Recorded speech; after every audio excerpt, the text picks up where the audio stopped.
أعوذ بالله من الشيطان الرجيم. بسم الله الرحمن الرحيم. والحمد لله والصلاة والسلام على أشرف الأنبياء والمرسلين سيدنا ونبينا وحبيبنا ومولانا محمد صلى الله تعالى عليه وسلم وعلى آله وصحبه ومن اهتدى بهداه إلى يوم الدين. فإن أصدق الحديث كتاب الله وخير الهدي هدي محمد صلى الله تعالى عليه وسلم وشر الأمور محدثاتها وكل محدثة بدعة وكل بدعة ضلالة وكل ضلالة في النار. ربي اشرح لي صدري ويسر لي أمري واحلل عقدة من لساني يفقهوا قولي. ربي لا تؤاخذني مما يقولون واغفر لي ما لا يعلمون واجعلني خيرا مما يظنون. أما بعد. My dear brothers and sisters in Islam, Assalamu alaikum wa rahmatullahi ta'ala wa barakatuh. Welcome to another blessed day of Jumu'ah in the year 1445 after the Hijrah of Rasulullah sallallahu ta'ala alayhi wa sallam. And welcome to the House of Dua, the channel from which we learn about Allah subhanahu wa ta'ala, about His creation, about His message, about His messenger, and of course, about His chosen religion known as Al-Islam. And the channel from which we learn how to live and be happy in the world you live today, and how to return back to Allah subhanahu wa ta'ala for greater happiness and success on the day of accountability. My dear brothers, my dear sisters, welcome to our series titled Lessons from Surah Al-Hujuraat. Surah Al-Hujuraat is chapter 49 of the Holy Quran, and it's a surah that is full of enormous lessons for us, lessons that are beneficial to us in the world we live today. It is known as the Surah of the Etiquette of Muslims. It's also known as the Surah of Code of Conduct for believers. Character matters a lot in Islam. It's not sufficient for us to believe in Allah subhanahu wa ta'ala, but we have to cultivate good character in the world we live. The Prophet sallallahu ta'ala alayhi wa sallam was asked, what are these two qualities that those who go to Jannah need to possess? He replied, Taqwa Allah wa husnul khuluq. The fear of Allah, consciousness of Allah subhanahu wa ta'ala, and good character. Nowadays, good character is very difficult to come by. But if we were to comply with the provisions of Surah Al-Hujuraat, indeed, the world would be a better place for all of us to live. Because it's a surah in which we learn a lot about human dignity and the need for us to respect ourselves and to relate with one another in the best way so that there will be harmony and peace in the world we live. That's why it's also referred to as the Surah of Harmony and Unity. My dear brothers, my dear sisters, Al-Hujuraat refers to the dwellings.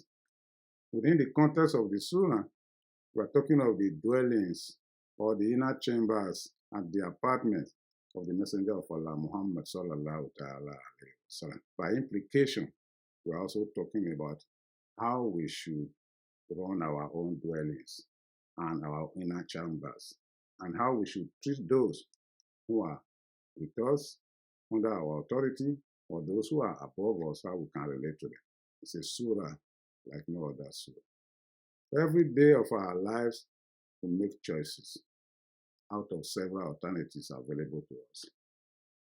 So many matters that come before us every day, in which we need to decide which way do we go, right or left. Take the issue of marriage, for example. What kind of a woman would you like to marry? And when you marry, how do you want to live so that both of you will be very happy? Not only in this world, but we again be reunited in Jannah. What kind of children do you want to have? And what kind of legacy do you want to leave behind for your children? What kind of means of livelihood do you want? What kind of relationship do you want to keep with others in such a way that such relationship will be beneficial to you and beneficial to others? What about your relationship with Allah subhanahu wa ta'ala? What about your relationship with the Messenger of Allah, Muhammad sallallahu ta'ala alayhi wa sallam? My dear brothers, my dear sisters, every day of our life we make individual decisions, and sometimes we make collective decisions. But it's important for us to know that as Muslims we are guided by Allah subhanahu wa ta'ala. Therefore, out of his love for us, in order for us not to make mistakes, not to drift away from that which is good, he has sent his messenger Muhammad sallallahu ta'ala alayhi wa sallam, the final of the messengers and prophets of Allah. And before him, many other prophets and messengers of Allah had come with the same message, trying to guide us to the straight path. Allah subhanahu wa ta'ala in Surah Hujuraat, which is chapter 49 of the Quran, verse 1 of it, Allah subhanahu wa ta'ala has given us a very, very important guidance. And that's the one we want to share with you today. As we said, Surah Hujuraat is a surah of 18 verses. We shall be taking these verses one after the other every week. In the next 18 weeks, therefore, we should expect a great explanation of how we can benefit from these various verses. In verse 1 of Surah Al-Hujuraat, Allah subhanahu wa ta'ala declares, بعد أعوذ بالله من الشيطان الرجيم بسم الله الرحمن الرحيم يا أيها الذين آمنوا لا تقدموا بين يدي الله ورسوله واتقوا الله واتقوا الله إن الله سميع عليم. O you who have believed, do not go ahead of Allah subhanahu wa ta'ala and his messenger in anything you want to do. Be mindful of Allah subhanahu wa ta'ala and take note that Allah subhanahu wa ta'ala is the all-hearing and the all-knowing. Yeah, Allah subhanahu wa ta'ala has made it abundantly clear to us that whatever decision we want to make on any matter, we should first of all determine, find out from the Quran and the Hadith of Rasulullah sallallahu ta'ala alayhi wa sallam what the commandments of Allah is about the subject and what the example of the Prophet sallallahu ta'ala alayhi wa sallam is, so that we can follow that example. If we comply with the commandment of Allah and the example of the messenger, that is when we know that we are true followers of Allah subhanahu wa ta'ala. In another surah, Allah says, وَمَا رَسَلْنَا مِن رَسُولٍ إِلَّا لِيُطَاعَ. We have not sent any messenger except that that messenger should be obeyed, should be followed. And he declared in Surah An-Nisa, وَمَا يُطِيعِ اللَّهَ وَرَسُولَهُ فَأُولَٰئِكَ مَعَ الَّذِينَ أَنْعَمَ اللَّهُ عَلَيْهِم مِّنَ النَّبِيِّينَ وَالصِّدِّيقِينَ وَالشُّهَدَاءِ وَالصَّالِحِينَ وَحَسُنَ أُولَٰئِكَ رَفِيقًا.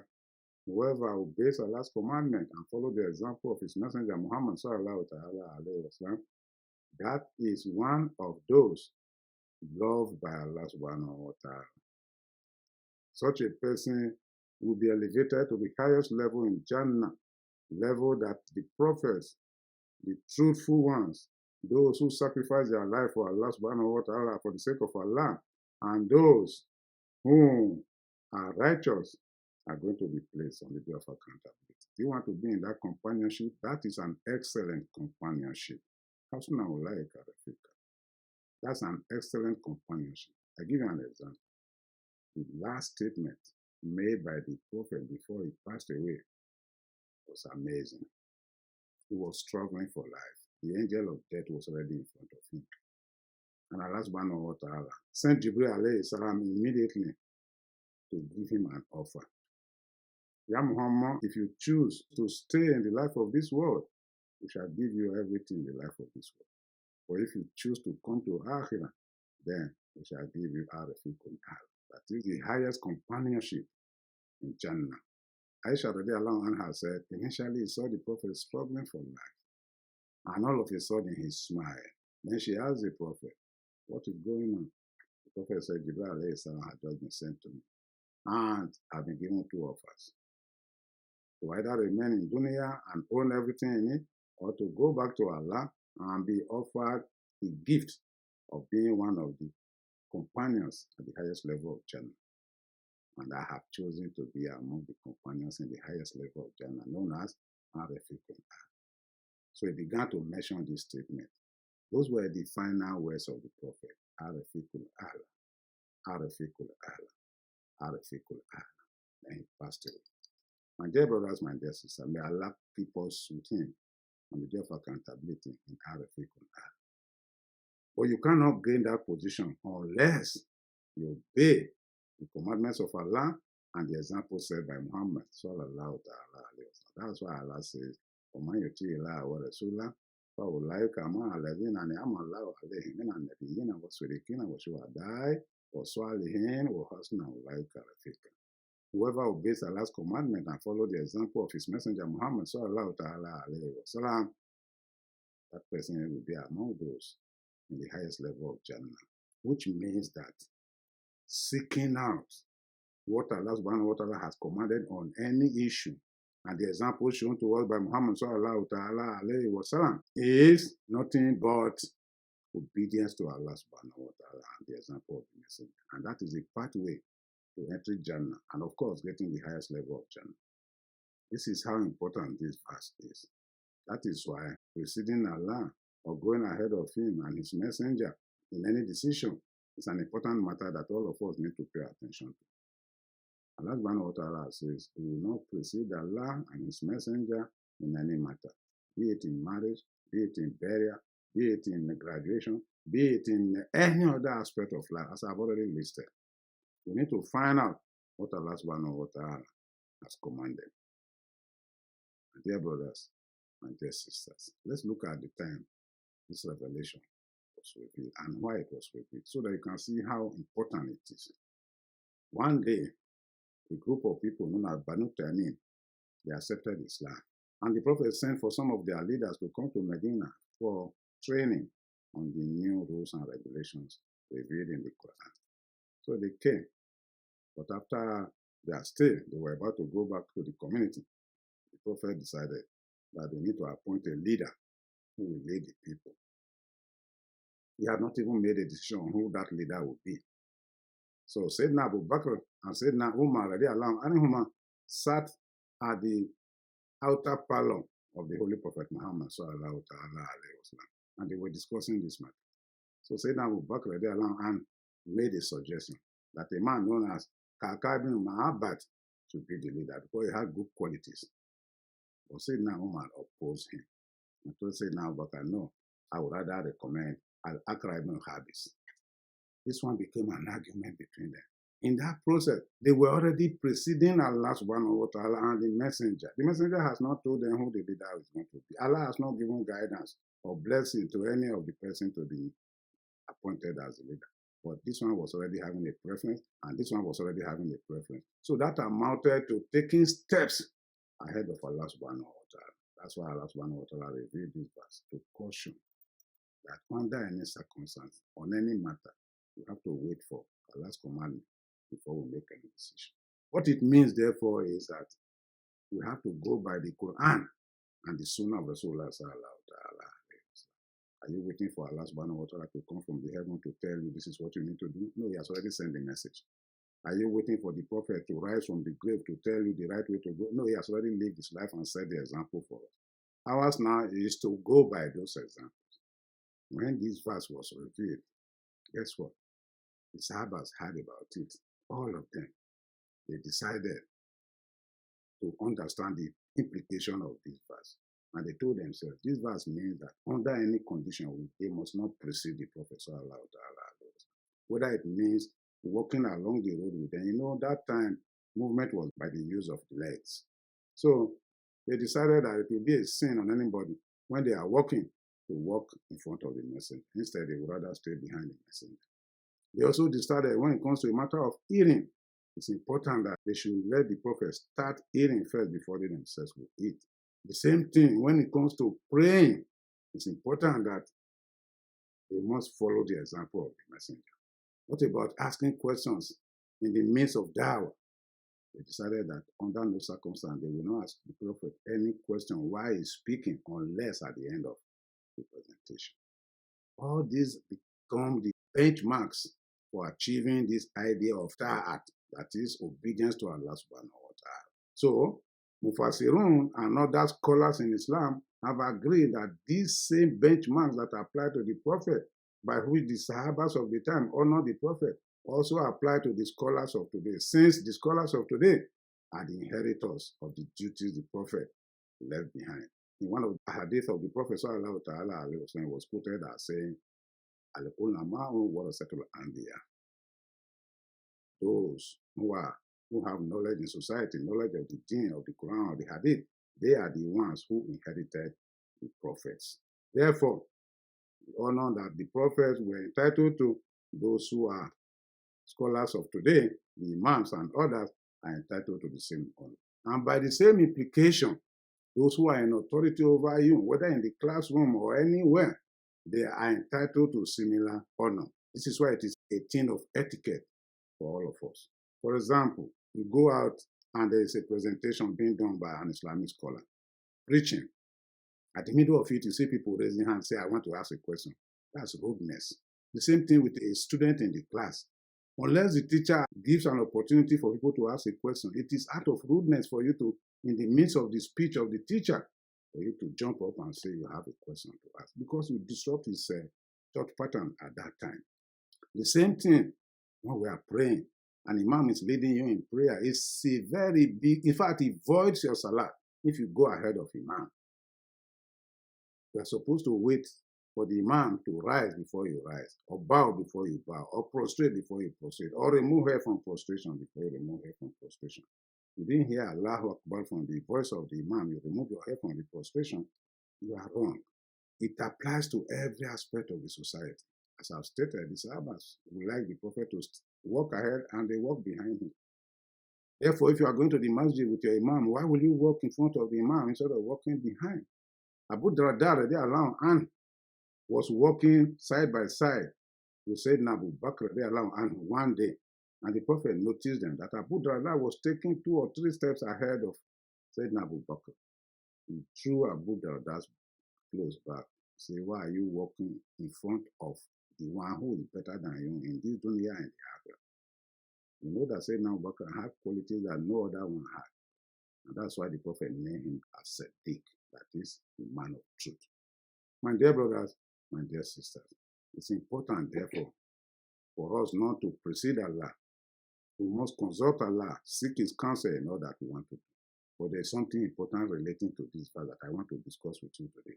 That is, you have a decision to make, and you need the counsel of Allah. You need the guidance of Allah. You need to know what Allah stated about it before you do that kind of something. Go to the Quran and go to the Hadith. And in addition to that, the Prophet gave us a tool, and that tool is what we call Dua Istikhaarah. It's important for us to know how to reach out to Allah in a very solemn moment and, consult with Him, seeking guidance on any matter. For example, 2 people have approached you as a beautiful lady for marriage, 2 young men, but you don't know which one to go by. That's a matter in which you need the guidance of Allah. If Istikhaarah is done in that capacity, it is absolutely right. What about you who have been given 2 jobs? You don't know which one to choose. You need Istikhaarah in that case. What about you who want to marry? You have seen 2 girls that you are about to marry and both of them are beautiful. You don't know which one is going to be of better life for you in future. You need to seek the counsel of Allah through Istikhaarah. That is why this verse is very important. Allah subhanahu wa ta'ala told us in Surah Al-Imran, وَشَاوِرْهُمْ فِي الْأَمْرِ فَإِذَا عَزَمْتَ فَتَوَكَّلْ عَلَى اللَّهِ. Consult people. Again, while we are doing Istikhaarah to Allah, it's also important for us to be diligent in our own self-effort to find available information on that thing that you want to do. You have 2 girls to choose from by way of marriage. You need to do your background check to make sure which of them you think meet your certain criteria. Allah subhanahu wa ta'ala says, after making consultation, therefore, and you have decided, tawakkal ala Allah, they put the matter before Allah. Put your trust in Allah subhanahu wa ta'ala. That's where Istikhaarah comes in. My dear brothers, my dear sisters, let us briefly describe how to do Istikhaarah. Istikhaarah is recommended for us by the Prophet. It involves doing 2 raka'ats and reciting the dua of Istikhaarah. So how do we go about it? Make wudu, purify yourself. Then follow up by making intention. intention to do Istikhaarah, to get close to Allah for consultation, to seek His guidance on any particular issue. Then, when you are ready, face the Qibla. Make intention to start. Now way to Sunnah Salah to Istikhaarah, Allahu Akbar. Then, you recite Surah Al-Fatiha in the first rakah. After Surah Al-Fatiha, recite verse 68 of Surah Al-Qasas. وَرَبُّكَ يَخْلُقُ مَا يَشَاءُ وَيَخْتَارُ مَا كَانَ لَهُمُ الْخِيَرَةُ سُبْحَانَ اللَّهِ وَتَعَالَى عَمَّا يُشْرِكُونَ. Thereafter, you recite Surah Al-Kafirun. Then you bow. You rise from bowing, you go to prostration, just like in any other salat. You come back again to standing. Start the second rakah with Surah Al-Fatiha. After Surah Al-Fatiha, read verse 36 of Surah Al-Ahzab. وَمَا كَانَ لِمُؤْمِنٍ وَلَا مُؤْمِنَةٍ إِذَا قَضَى اللَّهُ وَرَسُولُهُ أَمْرًا أَن يَكُونَ لَهُمُ الْخِيَرَةُ مِنْ أَمْرِهِمْ وَمَن يَعْصِ اللَّهَ وَرَسُولَهُ فَقَدْ ضَلَّ ضَلَالًا مُبِينًا. After that, you recite Surah Al-Ikhlas. Qul huwa Allahu ahad. Then you bow. Then you rise from bow. Then you go to prostration. Rise from prostration and sit down. Do tahiyya and then do taslim by bringing the salah to an end. And when you bring the salah to an end, you recite the dua Istikhaarah. Allahumma inni astakhiruka bi ilmika wa astakdiruka bi qudratika wa as'aluka min fadlika al-azim fa innaka taqdiru wa la aqdiru wa ta'lamu wa la a'lamu wa anta a'lamul ghuyub. Allahumma in kunta ta'lamu wa anta a'lamu anna hadha al-amru khairun li fi dini wa dunyaya wa aqibati amri عاجله وعاجله فاقدره لي ويسره لي وبارك لي فيه وارني في منامي آياتك بيادا وصفرة وما جاريا وإن كنت تعلم وأنت أعلم أن هذا الأمر شار لي في ديني ودنياي ومعاشي وعاقبة أمري عاجله وعاجله فاصرفه عني واصرفني عنه واقدر لي الخير حيث كان وأرني في منامي سوادا ودخانا إنك على كل شيء قدير يا كافي يا شافي يا وافي يا معافي إنك تعلم ما في نفسي ولا أعلم ما في نفسك إنك أنت علام الغيوب Ya Rahman Rahimin. Once you complete the dua like that, then you have surrendered everything you need to Allah. In this dua, you are telling Allah, oh Allah, the one who knows, and I don't know, the one who is omnipotent, that we cannot do without, and I am weak. The one who has abundance, that every one of us depend upon, and I seek from you at this moment. You have knowledge, I don't have knowledge. You have power, I don't have power. I have come to you with my problem, and this is my problem. If you know, and I know you know, that my decision on this issue is the best way, make what I have decided prevail, and make it easy for me and bless me in it. But if what I'm deciding is going to be bad or wrong for me, take me away from the decision. Make it impossible for me to go that direction, and replace what I want with that which is better, and love me with what I do as a result. You are the one that suffices. You are the one that grants ease. That you are the one that grants abundance.